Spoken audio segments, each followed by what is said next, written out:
इयत्ता 10वी गणित भाग 2चं टेन्शन तुम्हालाही आले का? तर टेन्शन घ्यायचं काही कारण नाही, कारण वारंवार परीक्षेत विचारले गेलेले प्रश्न कोणते ते आजच्या व्हिडिओमध्ये मी तुम्हाला सांगणार आहे. त्यामुळे व्हिडिओ शेवटपर्यंत नक्की बघा. व्हिडिओ आवडला तर व्हिडिओला लाईक, शेअर आणि कमेंट करायला विसरू नका. आणि त्याचप्रमाणे जर चॅनलवर नवीन आणि पहिल्यांदाच असाल तर चॅनलला नक्की सबस्क्राईब करा. आता बघा, पहिल्यांदा आपण बघूया जे महत्त्वाचे प्रमेय कुठले आहेत. तर पहिला जो प्रमेय आहे तो वारंवार आपल्याला विचारला गेलेला प्रमेय आहे आणि प्रमेय आहे आपला, सिद्ध करा की चक्रीय चौकोनाचे सम्मुख कोन परस्परांचे पूरक कोन असतात. ठीक आहे, यामध्ये तुम्हाला पक्ष, साध्य, सिद्धता आणि आकृती सुद्धा या ठिकाणी काढायची आहे. याचं जर पूर्ण डिटेलमध्ये तुम्हाला हवे असेल तर त्याचे व्हिडिओ आपल्या चॅनलवरती आहेत, ते तुम्ही बघू शकता एक्सप्लेनेशनचे. ठीक आहे, हा होता आपला वर्तुळ प्रकरणातील महत्त्वाचा प्रमेय जो की तुम्हाला परीक्षेला विचारलाच जातो. ठीक आहे, त्याचप्रमाणे पायथागोरसचा प्रमेय जो की सिद्ध करा की काटकोन त्रिकोणात कर्णाचा वर्ग हा इतर दोन बाजूंच्या वर्गांच्या बेरजे इतका असतो, यावरतीही तुम्हाला प्रश्न विचारला जातो. ठीक आहे, आणि त्याचप्रमाणे राहता राहिला पहिलं प्रकरण जे की समरूपतेचे प्रकरण आहे आणि त्यामध्ये तुम्हाला पहिला आपला प्रमेय आहे प्रमाणाचे मूलभूत प्रमेय, यावरती सुद्धा तुम्हाला प्रश्न विचारला जातो. म्हणजेच हे तीन प्रमेय जे मी तुम्हाला सांगितले, या तीन प्रमेयापैकी एक तरी प्रमेय तुम्हाला परीक्षेला विचारला जातोच. ठीक आहे, आता बघूया महत्वाची गणितं कोणती कोणती आहेत. तर आता नुसते प्रमेयच विचारले जातात का? नाही, प्रमेयाबरोबर प्रमेयावर आधारित असणारी गणितं सुद्धा तुम्हाला या ठिकाणी विचारले जातात. आता त्यातल्या त्यात 45, 45, 90 या प्रमेयावर गणित विचारले जाऊ शकते किंवा 30, 60, 90 यावरतीही गणित विचारले जाऊ शकते. म्हणजे एकतर तुम्हाला 45, 45 या प्रमेयावर विचारले तर 30, 60, 90 वरती विचारणार नाहीत आणि 30, 60, 90 वरती विचारलं तर 45, 45, 90 वरती विचारणार नाहीत. ठीक आहे, या पद्धतीचा प्रश्न तुम्हाला येऊ शकतो. आकृतीमध्ये रेघ एडी लंब बाजू काय आहे? BC आहे. ठीक आहे, म्हणजे इथं 90 अंशाचा कोन तयार झालेला आहे. कोन C बरोबर 45 अंश दिलेला आहे. BD बरोबर या ठिकाणी 5 दिलेला आहे. AC बरोबर 8 कर्णी 2 दिलेला आहे. यावरून AD व BC काढण्यासाठी खालील कृती पूर्ण करा असं आपल्याला सांगितलेलं आहे. ठीक आहे, आता आपला प्रमेय काय सांगतो तर 45, 45, 90 मापाचा त्रिकोण आहे. ठीक आहे, म्हणजेच ADC हा काय आहे? 45, 45, 90 मापाचा त्रिकोण आहे. ठीक आहे, मग हा कृतीदर्शक प्रश्न विचारलेला आहे तर तुम्हाला डायरेक्टही हा प्रश्न विचारला जाऊ शकतो. म्हणजे तुम्हाला फक्त मापं दिली जातील आणि AD व BC काढा असंही सांगितलं जाईल. आता 45 अंश कोणासमोरील बाजू ही काय असती? 1/2 गुणिले काय असतो? कर्ण असतो. म्हणजे इथं काय येणार आहे? AC येणार आहे. बरोबर आहे, म्हणजेच काय झाले बघा, 1/2 गुणिले AC किती दिलेले आपल्याला? तर 8 कर्णी 2 दिलेला आहे. या कर्णी 2ला इथला कर्णी 2 गेला, म्हणजेच राहिले किती आपले? 8 राहिलेले आहेत. आपल्याला पहिल्यांदा आपण काय काढलं बघा? AD काढून घेतलेला आहे. आपल्याला BC काढायचं आहे. आता BC आणि AD आणि DC या दोन्ही काय आहेत? आपल्या बरोबर बाजू असल्यामुळे या ठिकाणी BC बरोबर काय असणार आहे? तर BD अधिक काय असणार आहे? तर DC असणार आहे. का तर एक रेषीय बिंदू आहेत. बरोबर आहे, म्हणजे इथं काय झाले? 5 इथले 8 आले होते म्हणून इथं 8 घातले. 8 आणि 5 किती झाले? तर BC बरोबर 13 हे उत्तर आलेलं आहे. ठीक आहे, आता हा जो प्रश्न होता तो तुम्हाला 3 गुणांसाठी विचारलेला प्रश्न आहे. ठीक आहे, जाऊया आता पुढच्या प्रश्नाकडे. आता या ठिकाणी बघा, आपल्याला देताना काय सांगितलेलं आहे? आकृतीमध्ये रेघ DE समांतर बाजू AB दिलेली आहे. म्हणजे DE आणि AB या समांतर बाजू आहेत. DC बरोबर 2 BD दिलेलं आहे. ठीक आहे, जर काय दिलेलं आहे? त्रिकोण CDE चे क्षेत्रफळ बरोबर कुठला दिले बघा? CDE चे क्षेत्रफळ 20 चौसेमी दिले असेल तर चौकोन ABDE म्हणजेच कुठला? ABDE चे क्षेत्रफळ काढा असं आपल्याला सांगितलेलं आहे. ठीक आहे, आता या ठिकाणी बघा, पहिल्यांदा दिलेल्या ज्या गोष्टी आहेत त्या आपण या ठिकाणी लिहून घेऊया. काय दिलेलं आहे? तर त्रिकोण. कुठला त्रिकोण दिलेला आहे आपल्याला? तर ABC मध्ये. ठीक आहे, काय दिलेलं आहे बघा? तर रेघ DE समांतर बाजू काय दिलेली आहे? AB दिलेली आहे. याला ही बाजू समांतर आहे असं आपल्याला दिलेलं आहे. ठीक आहे, त्याच्यानंतर अजून काय दिलेलं आहे आपल्याला? जर DC बरोबर 2 BD दिलेले. ठीक आहे, मग आपण काय करू शकतो बघा, हा BD जर इकडे घेतला तर इथं काय येईल आपलं, तर DC छेद BD बरोबर 2/1 येणार आहे. ठीक आहे, म्हणजे हे रेशो आलेले आहे आपल्याला. ठीक आहे, म्हणजे बाजू त्याच्या काय आहेत, प्रमाणात असणार आहेत. बरोबर आहे.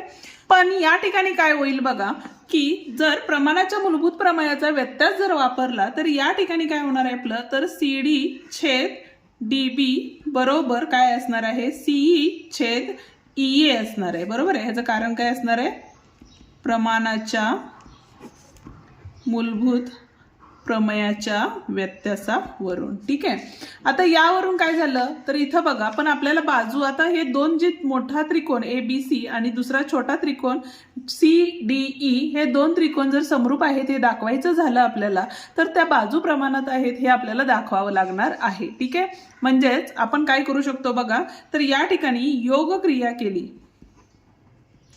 योगक्रिया करून. ठीक आहे, तर काय होईल बघा या ठिकाणी, तर CD अधिक DB छेद DB बरोबर CE अधिक EA अधिक EA. ठीक आहे, म्हणजेच काय झालं बघा, CD अधिक DB म्हणजेच काय लिहू शकतो आपण, CB लिहू शकतो. बरोबर आहे, इथं काय लिहिले, CB छेद DB, आणि इथं काय येणार आहे बघा, CE अधिक EA म्हणजेच CA येणार आहे, आणि छेदामध्ये काय असणार आहे, EA असणार आहे. याला नंबर 2 दिला. ठीक आहे, आता काय करायला लागेल आपल्याला, तर जो त्रिकोण आहे, आपण आकृती या ठिकाणी काढून घेऊया, म्हणजे तुम्हाला एक्सप्लेन करायला सोपं जाईल. या ठिकाणी आकृती काढून घेतली, इथं आहे आपला ABCD आणि E, आणि प्रश्नामध्ये आपल्याला हे दोन त्रिकोण समरूप आहेत का असं सांगितलेलं आहे का, तर नाही. म्हणजेच आपल्याला ते दोन त्रिकोण समरूप आहेत हे पहिल्यांदा लिहून घ्यावे लागेल, कारण आपल्याला क्षेत्रफळांचं हे काढायचं आहे. बरोबर आहे, म्हणजेच या ठिकाणी काय झालं बघा, तर त्रिकोण ABC व त्रिकोण EDC मध्ये. ठीक आहे, काय येणार आहे, तर या ठिकाणी बघा, कोण C हा काय आहे आपला, तर सामायिक कोण आहे. बरोबर आहे, म्हणून कोण ECD एकरूप कोण काय असणार आहे आपला, ACB असणार आहे. ठीक आहे, आणि त्याचप्रमाणे या ठिकाणी बाजू सुद्धा प्रमाणात आहेत, म्हणजे CB छेद DB बरोबर CA छेद EA. बरोबर आहे, हे कशावरून आलं, 2 वरून.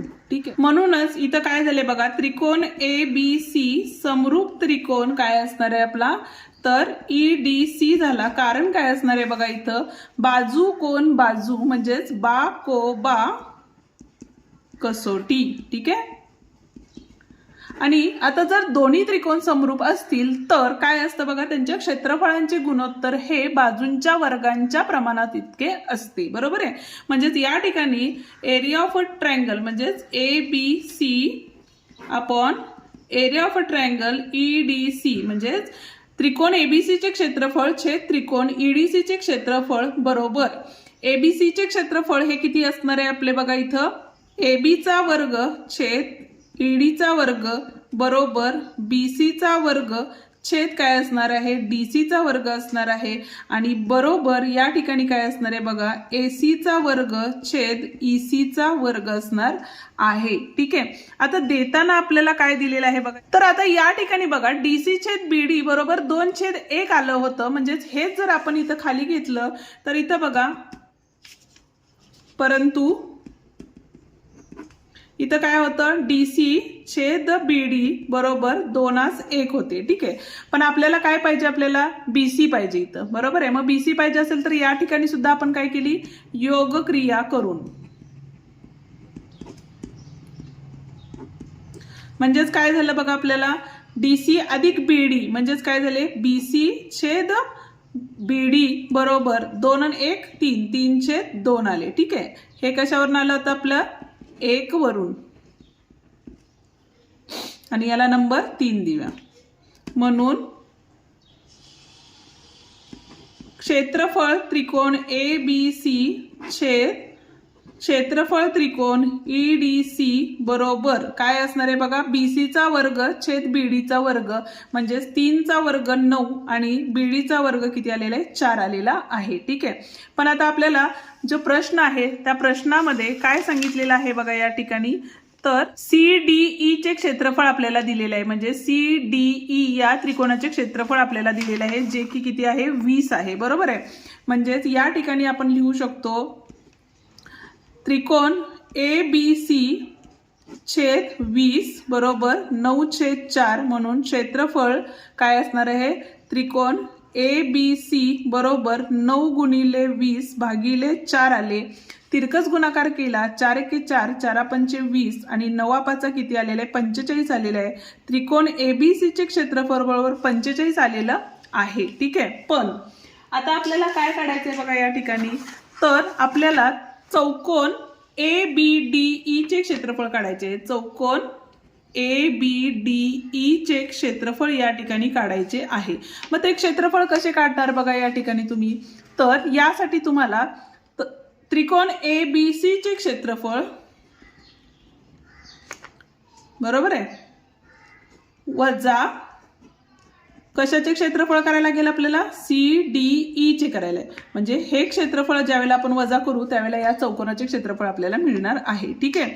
ABC चे क्षेत्रफळ जे की आपण आत्ताच काढलं ते होते आपले 45 बरोबर आहे. ABC चे क्षेत्रफळ आत्ताच काढलं ते होते आपले 45 म्हणून या ठिकाणी आपण लिहिले 45 बरोबर आहे. वजा CDE चे क्षेत्रफळ जे की आपल्याला दिलेले आहे जे की 20 आहे ते आपण या ठिकाणी काय करणार आहे वजा करणार आहे. म्हणजेच या ठिकाणी हे 5 राहिले आणि इथं बघा 1 राहिले, म्हणजे 15 चौसेमी इतकं ते काय असणार आहे क्षेत्रफळ असणार आहे. ठीक आहे. म्हणजेच पहिल्यांदा काय केलेलं आहे बघा या ठिकाणी, तर त्रिकोण दिलेल्या गोष्टी लिहून घेतलेल्या आहेत, त्याच्यानंतर ते 2 त्रिकोण समरूप आहेत हे दाखवलेलं आहे. 2 त्रिकोण समरूप असतील तर समरूपतेच्या कसोटीवरून काय असणार आहेत, त्यांच्या बाजू या काय असतात वर्गांच्या प्रमाणात असतात. ते प्रमेयचं कारण पण या ठिकाणी लिहायचं आहे तुम्हाला. दिलेल्या गोष्टी लिहून घेतल्या आणि त्याच्यानंतर आपण काय केलेलं आहे गणित सोडवलेलं आहे. ठीक आहे. प्रश्न एकदा तुम्हाला बघायचा असेल तर तुम्ही या ठिकाणी प्रश्न बघू शकता, म्हणजे स्क्रीनशॉट तुम्हाला पाहिजे असेल तर स्क्रीनशॉट काढून घेऊ शकता. त्याचप्रमाणे भौमितिक रचनेमधले जे पहिले सराव संच आहे त्यामध्ये बघा त्रिकोण काढा असे गणित आहेत, त्यातलाही प्रश्न तुम्हाला 4 गुणांसाठी विचारला जाऊ शकतो. या पद्धतीचे प्रश्न आधीही आपण सोडवून दिलेले आहेत आपल्या चॅनलवरती महत्त्वाच्या व्हिडिओमध्ये, तो व्हिडिओ तुम्ही बघू शकता. ठीक आहे. पुढचा प्रश्न काय आहे बघा, तो सुद्धा 4 गुणांसाठी विचारलेला प्रश्न आहे. यामध्ये तुम्हाला 2 प्रमेय वापरायचे आहे, एक तर भूमिती मध्य प्रमेय वापरायचा आहे आणि दुसरी गोष्ट पायथागोरस प्रमेय वापरायचा आहे. ठीक आहे. हा पुस्तकातीलच प्रश्न आहे पण तरीही एकदा सोडवून देऊया. आकृतीमध्ये कोण DFE बघा, DFE हा 90 अंशाचा दिलेला आहे. त्याचप्रमाणे FG लंब काय दिलेला आहे, ED दिलेला आहे. ठीक आहे. आता त्रिकोण कुठला घेतला आपण, FEFD मध्ये, आणि काढायचं देताना काय दिलेलं आहे बघा, GD बरोबर 8 दिलेलं आहे आणि FG बरोबर 12 दिलेलं आहे. ठीक आहे. मग आपल्याला काढायचे काय आहे, EG काढायचे बरोबर आहे. EG काढायचं असेल तर या ठिकाणी आपल्याला काय करायला लागेल, भूमिती मध्याचा प्रमेय वापरायला लागेल. इथं बघा काय दिलेलं आहे, रेघ FG लंब रेघ ED. ठीक आहे. म्हणून काय असतो भूमिती मध्याचा प्रमेय, तर FD चा वर्ग तर GF चा वर्ग हा GD गुणिले GE इतका असतो किंवा EG इतका असतो. ठीक आहे. आता GF चा वर्ग म्हणजेच काय येणार आहे इथं 12 चा वर्ग बरोबर GD किती दिलेलं आहे आपल्याला, तर 8 दिलेलं आहे गुणिले EG. ठीक आहे. कारण आपल्याला देताना इथं EG हे दिलेलं आहे म्हणून इथं EG लिहूया. 12 चा वर्ग 144. आता हा 8 काय होता, गुणाकारात होता, इकडे आल्यानंतर भागाकारात, म्हणजेच इथं आले EG. ठीक आहे. इथं कारण पण लिहायचंय तुम्हाला, भूमिती मध्य प्रमेयावरून. ठीक आहे. कारण गरजेचं आहे. 8 भागाला 8 एके 8. ठीक आहे. 6 राहिले, 8 8 64 म्हणजेच EG बरोबर 18. आणि या पद्धतीनं चौकट बॉक्स घालायलाही शिका, जेणेकरून काय होतं एक्झामिनरचं लक्ष तुमच्या उत्तराकडं जातं. ठीक आहे. दुसरी गोष्ट काय काढायची आता आपल्याला, FD काढायचे. म्हणजेच त्रिकोण कोणता घेतला, तर या ठिकाणी बघा आपण आकृती काढून घेऊया, म्हणजे काय होईल सोडवायला सोपं जाईल. काय आहे, EFDG इथं 8 आले, इथं 12 आले, इथं लंब आहे, इथं सुद्धा लंब आहे. ठीक आहे. आता दुसरं काढायचं आहे आपल्याला, एफडी काढायचंय. म्हणून त्रिकोण काय घेतला आपण, DFG मध्ये कोण F बरोबर किती आहे, 90 अंश आहे. बरोबर आहे. कुठला प्रमेय वापरणार आहे या ठिकाणी, पायथागोरसचा प्रमेय. ठीक आहे. काय असतो पायथागोरसचा प्रमेय, तर इथं काय असणार आहे, FDचा वर्ग बरोबर काय असणार आहे, DGचा वर्ग अधिक GFचा वर्ग असणार आहे. DG किती आहे बघा आपलं, जे की 8 आहे, म्हणून 8चा वर्ग अधिक हे किती आहे आपलं 12चा वर्ग. बरोबर आहे. म्हणजेच FD वर्ग बरोबर 8 8 किती झाले 64 अधिक 144 म्हणजेच किती झाले 8 3 4 10 चले 1 2 FDचा वर्ग. ठीक आहे.